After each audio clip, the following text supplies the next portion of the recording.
Continue talking, now is my talking. Right, so here I'm making courgette cake, and for those of you who don't know courgette, I should probably show you one. Get a little one. So that's a little courgette, or it's overgrown now, so it's probably a marrow. Or if I get a bigger piece from the fridge, then we can see what it looks like. So that's half of a courgette,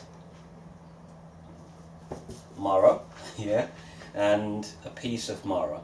So it's an overgrown courgette, so it's marrow. Right, so what I would do, I'll grate the courgette, old-fashioned way. This is a normal traditional grater. Not that I use this one, I'm a bit too old for this now, so I use one of those nice hand ones. I'm not going to advertise for them, but it's Salad Master. Nobody's giving me any money for advertising for them, but I've used a Salad Master. So I would grate the courgette, and I'm just going to show you step by step. Okay, grated the courgette in my bowl, and then in the courgette I would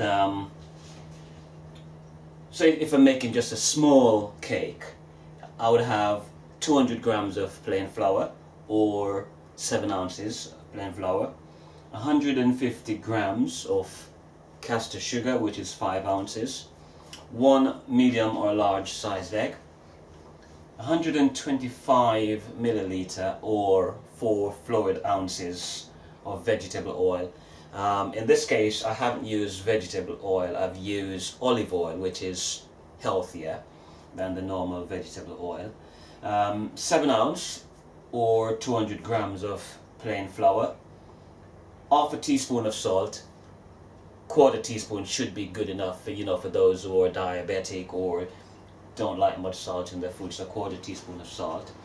Half a teaspoon of bicarbonate of soda, quarter teaspoon of baking powder, 1 teaspoon ground cinnamon.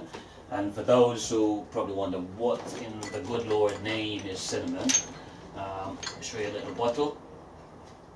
So from my cupboard, so that's ground cinnamon, not advertising from Tesco, but that's a Tesco brand.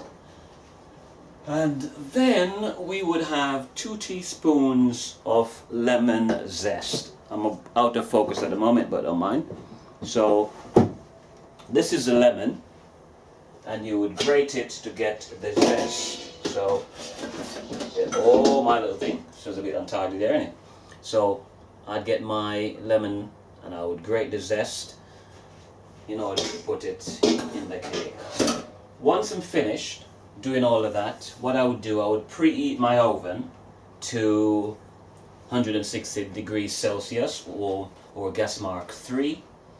In one bowl, I would mix together my courgette, my sugar, my egg and oil. In a separate bowl, I'll sieve my flour, my cinnamon and all the dry stuff together. Then I would combine them in a larger bowl.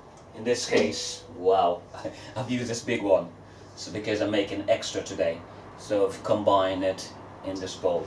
Then I mix them all together until I get that kind of texture, bacon texture like, ready for baking. Then I put them in separate bowls. As you can see, I'm doing 3 at the moment.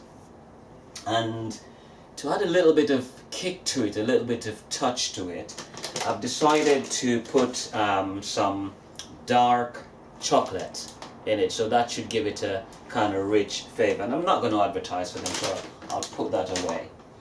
Also, I'm going to put in there, and hopefully those who partake in won't have any allergy to nuts. Hopefully you'd have checked first. Anyway, I've asked them. And these are almond. So, almond nuts, so... It's not almond. It's walnuts. Oh God.